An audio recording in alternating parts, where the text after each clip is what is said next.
The last segment which practices intellectual subversion. I particularly hold a very significant section of the IIT pass-outs who have relocated in the United States for this intellectual subversion. When I did some research on anti-Hindu non-government organizations, I found that most of these non-government organizations like AID, ASHA, Akhila Raman, Angana Chatterjee and the others are all well entrenched in American universities. These are communists who are functioning from American universities, who openly write in support of Naxalism, who have participated in the CPI-ML Congress. Mahashweta Devi, Arundhati Roy, Praful Bidwa, you name them, they have links with Naxal and they are all well entrenched either in American universities or encouraged by Indian communists from American universities. And a very large section, significant number are IITians. Raju Rajagopal is an IIT, Ram Puniyani is IIT, Sandeep Pandey is IIT, Balaji Sampath is IIT. There is a significant IIT component, the intellectual elite, moving into intellectual subversion.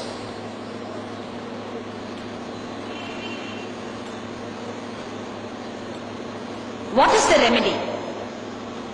I'm afraid this is going to stick in the craw of most of us who think tolerance is our defining virtue. I'm afraid Hindu society forgot the valor of the Hindu Rajya, Samrajyas and Hindu society which staved off Islamic rule, which fought the colonialists, which is even today fighting the communists at the level of the society. Hindu intellectual elite has a self-imposed image of tolerance, which is not real. We have forgotten that Kshatriya blood which is intrinsic to both our intellectual activity and to our public life. There is no Kshatriya blood in the leadership, Hindu leadership today. There is no Kshatriya blood. Sabarimala happened, Pujya Kanchi Acharya episode happened. There is an EVR statue right in front of the Srirangam temple. What is the response of Hindu organizations, the Hindu intellectuals and Hindu society? Has there been a response? Has there been an intellectual response? Has there been a physical response?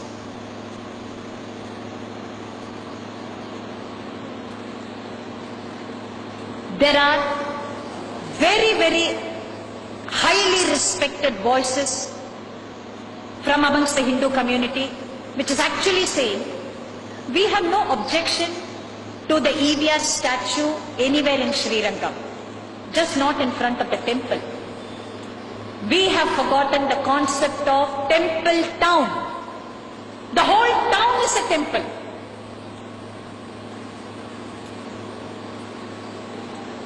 One of Vigil's members, when I said Hindu Rashtra, I mentioned territory. The territory also comprises the character and content of public spaces. Let me tell you the politics of public spaces and the intellectual subversion associated with it.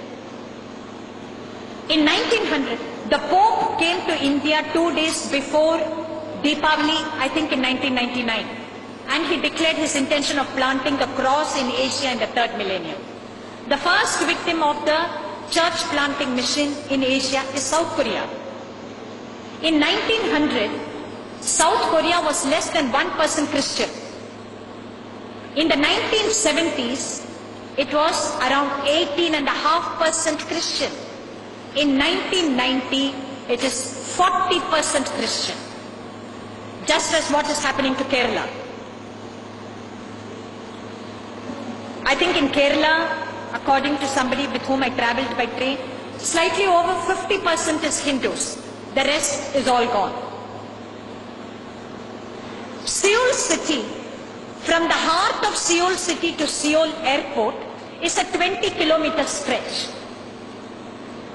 On either side of this 20-kilometer stretch, At every 3 feet, there is a towering church at every 3 feet. And these are not the small Christian prayer houses with asbestos sheet or a thatched roof.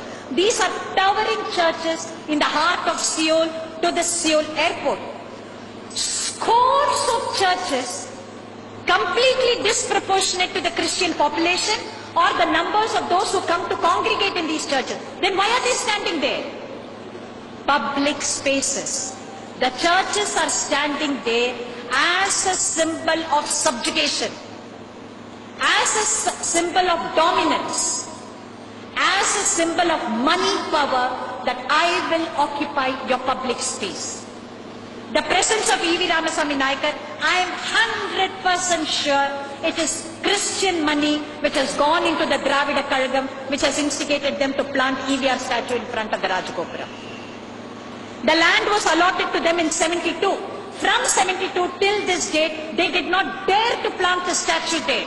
There was continuous Hindu resistance. All of a sudden, how did they get the courage or the money to go and plant it? They did it in 2007. Soon after the Kanchi Acharya issue. Soon after the Sabarimala issue. Soon after we showed them, you can keep on rubbing our noses in the dirt. The Hindu community is incapable of any kind of Kshatriya response. Towering churches in Seoul. You enter the Tambram railway station by train. There is this huge cement pillar. On this huge cement pillar, there is a huge Jesus Christ standing like this. When you enter from a train, this is the first thing that you see. Yesterday I was horrified when I came to the Madras Central Station. I think this must have come up about a month ago. I'm entering the Madras Central Station.